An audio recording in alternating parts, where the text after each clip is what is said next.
Most people building a barndominium in 2026 are making the same expensive mistakes. And I don't mean picking the wrong metal supplier or going over budget on kitchen finishes. I mean fundamental decisions, things baked into the bones of the building that will either make your barndominium the best decision you ever made or the most expensive regret of your life. I've spent years studying alternative housing and barndominium builds, and today I'm sharing 13 things that an architect would absolutely prioritize in their own barndominium that most owners completely overlook. And I promise you, number 7 is going to stop you in your tracks. Stay with me until the end, because the last point alone could save you tens of thousands of dollars. If you're planning a barndominium build or even just thinking about it, hit that subscribe button right now, because this channel is where we go deep on alternative housing without the fluff. Let's get into it. Number 1. Build for performance, not for show. Here's the honest truth. The first place an architect would spend money in a barndominium isn't the polished concrete floors, the custom cabinetry, or the open-concept kitchen reveal. It's the building envelope. The building envelope is everything that separates the inside of your barndominium from the outside. And in a metal building, getting this wrong is catastrophic. A barndominium envelope needs to manage water infiltration, air movement, vapor, and moisture, and it needs to keep pests out. Metal buildings are particularly vulnerable to condensation if the envelope isn't handled correctly.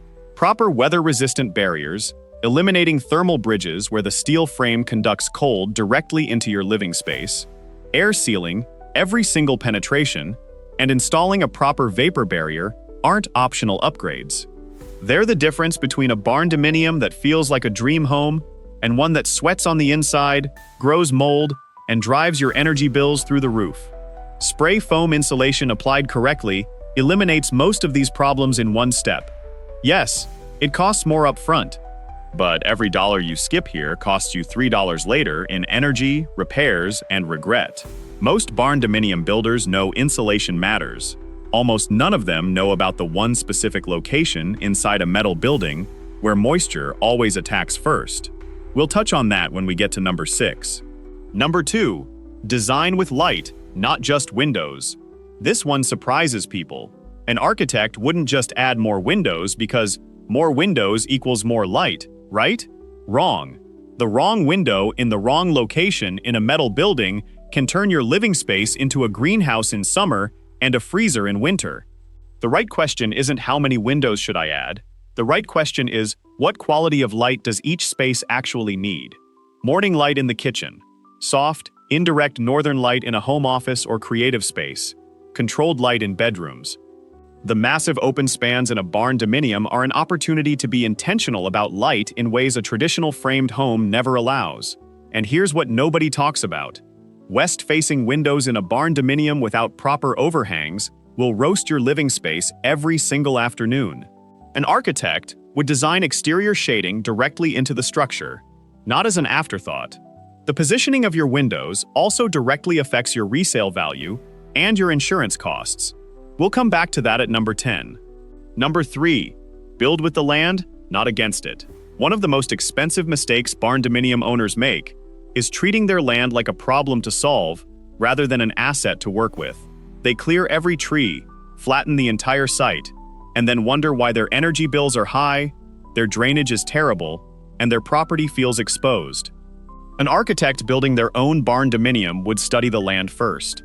Where does water naturally flow? Which direction do the prevailing winds come from? Where does shade fall during summer afternoons?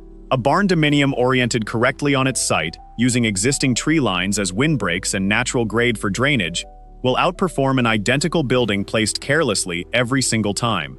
Site orientation alone can reduce your heating and cooling costs by 20 to 30% before you spend a single dollar on mechanical systems. There's also a specific site mistake that barndominium owners make that voids their building warranty and their insurance in certain states. We'll hit that at number 8. Number 4. Understand your routines before you finalize your floor plan. Most barndominium owners start with a floor plan. An architect starts with daily life. How do you actually spend your mornings? Where do your kids naturally end up after school? Where does the mud and mess enter your home? Where do you want to be when the workday is done? The beauty of a barndominium is the completely open span interior. You are not constrained by load-bearing walls. You can put anything anywhere. That freedom is incredibly powerful and incredibly dangerous if you haven't thought it through. An architect would map your routines first and then design your floor plan around them. That means the path from the shop door into the home should flow past a utility sink and a boot room before it ever reaches the main living area. It means the kitchen should face wherever your family naturally gathers. It means your home office, if you work from home, should not share a wall with the shop. Speaking of the shop, the connection between the living area and the shop space is the single most under-designed element in barndominium builds. We'll cover exactly how to do it right at number 9. Number 5. Plan for the person you're going to become. This is where barndominium builds get emotional and expensive at the same time. Most people design for who they are today. An architect designs for who they will be in 10, 20, and 30 years. If you're building your forever home, think carefully. That 36-inch doorway costs almost nothing to frame now and could be the difference between staying in your home and leaving it if your mobility changes. A zero-threshold entry between the living space and the shop is a small detail that matters enormously when you're older. Blocking in your bathroom walls now for future grab bars costs almost nothing during construction, and hundreds of dollars to retrofit later. The barndominium structure itself is incredibly adaptable. The interior walls you build today can come down tomorrow. Build your mechanical systems, your electrical panel, your plumbing chases, with future flexibility in mind. An architect would spend 30 minutes planning for 30 years. Most barndominium owners don't spend 30 seconds on it. There's also a financing reason to think about long-term livability that most barndominium lenders aren't telling you. That comes up at number 12. Number 6. Tackle condensation before it tackles you. Here it is, the thing we mentioned earlier. In a metal building, condensation is the silent destroyer, and the number one location it attacks first is not where most people expect. It's not the roof. It's the bottom of the metal wall panels, right at the slab connection, where the cold steel meets warm interior air, and moisture condenses directly into your wall cavity and your floor system. An architect would specify a thermal break at every single steel-to-concrete connection in the building. This is a thin layer of non-conductive material, typically closed-cell foam board, that sits between the metal frame and the concrete slab. It costs almost nothing. Most barndominium builders skip it because they don't know it exists. Combine that with a properly applied spray foam system and a vapor barrier on the correct side of your assembly for your climate zone, and you've eliminated the number one cause of long-term barndominium failure. Your climate zone matters enormously for vapor barrier placement. Getting it on the wrong side actually makes condensation worse. We'll connect this back to the building envelope conversation when we wrap up. Number 7. Respect the scale. Stop right here, because this is the one I promised you. Barndominium owners consistently overbuild the wrong things and underbuild the right things, and it almost always comes down to scale. Here's what that means. They'll spend $40,000 on a kitchen and install it under a 20-foot ceiling, and the kitchen looks like a toy.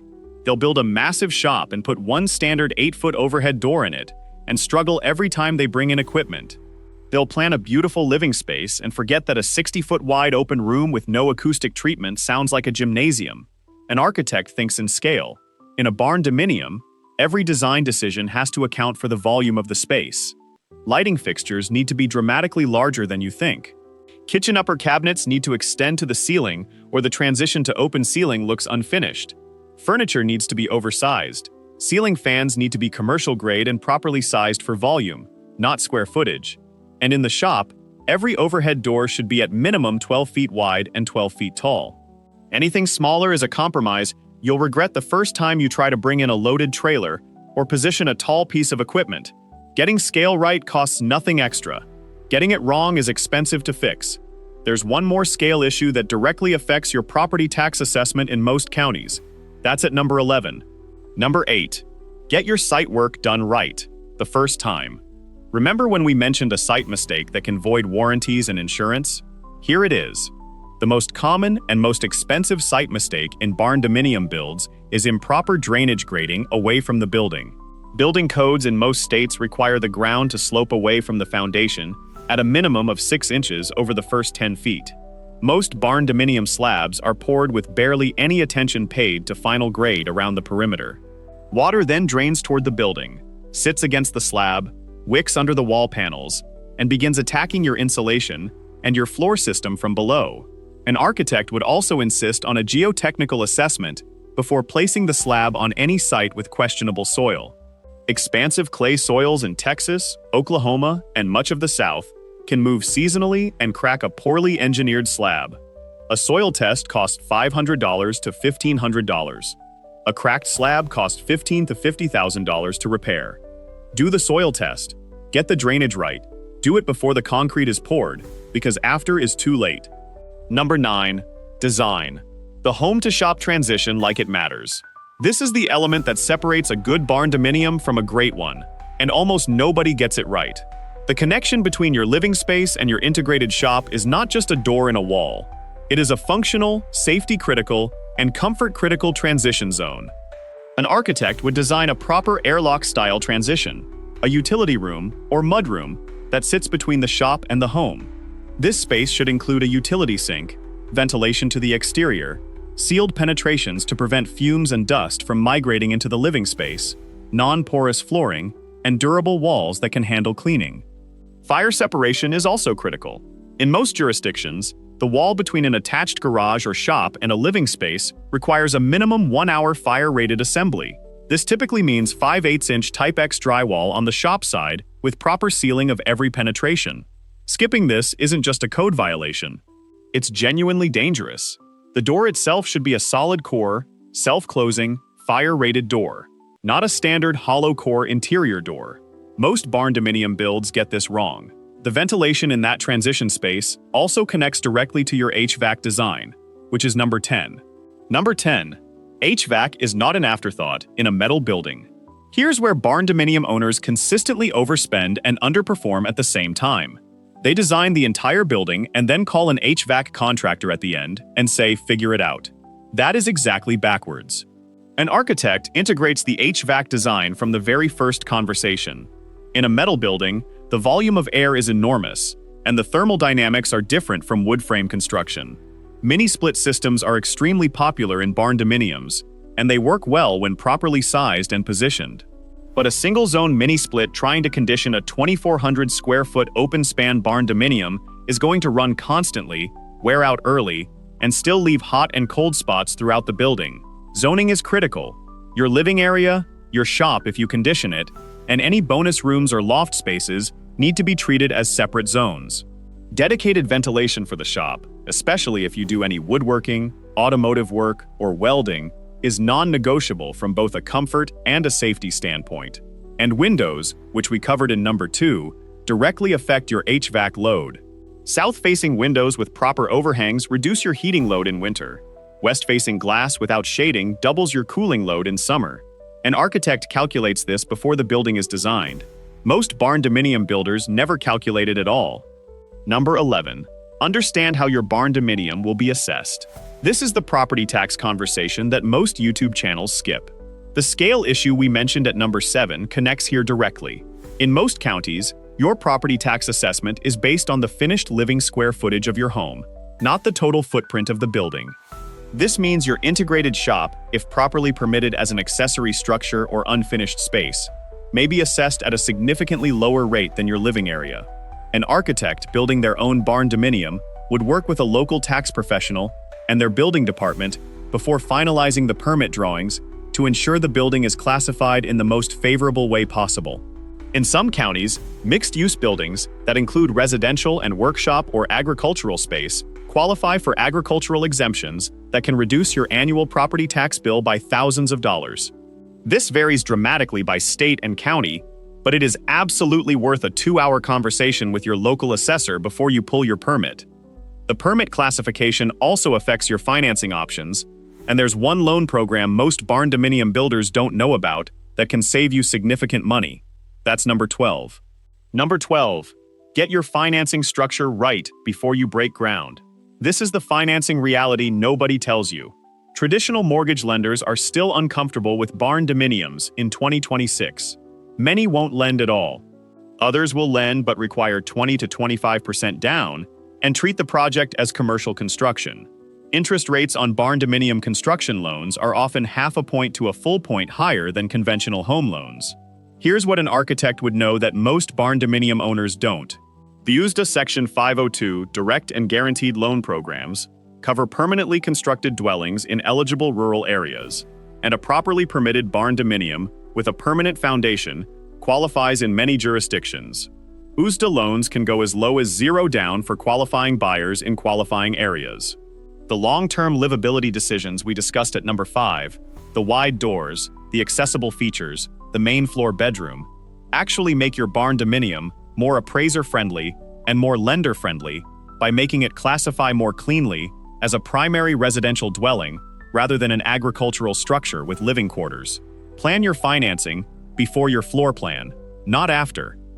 Number 13. Choreograph, the experience of arriving home.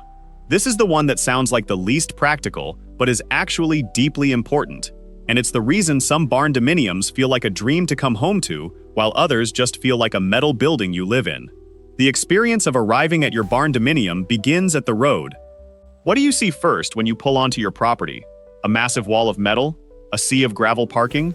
Or does your driveway curve naturally, reveal the building gradually, and arrive at a welcoming entrance that clearly says this is a home? An architect would think carefully about the entry sequence. A covered porch or entry structure on the residential end of the building immediately reads as home rather than warehouse. Landscaping that softens the metal exterior, even simple native plantings, completely transforms the feel. Exterior lighting that warms the facade at night costs almost nothing and changes everything. And inside, the transition from entry to main living space should have intention. Move people through a slightly smaller compressed entry space before releasing them into the open-span living area. That contrast, tight to expansive, is what makes a high ceiling and open floor plan feel like a reveal rather than just a big room you walked into. Great barndominiums are not just metal buildings with drywall inside. They are carefully considered homes that happen to be built from steel. Every decision, from site orientation to the width of your overhead doors to the way light falls in your kitchen in the morning, either adds to that or takes away from it. So there you have it, 13 things an architect would absolutely prioritize in their own barndominium build that most owners never think about until it's too late. Building envelope performance, intentional light design, site work, future livability, HVAC livability, condensation control, scale, drainage, the home-to-shop transition, HVAC, property tax strategy, financing, and the experience of arriving home. None of these are about spending more money. Every single one is about making better decisions. If you're planning a barndominium build, drop your biggest question in the comments right now. I read every single one.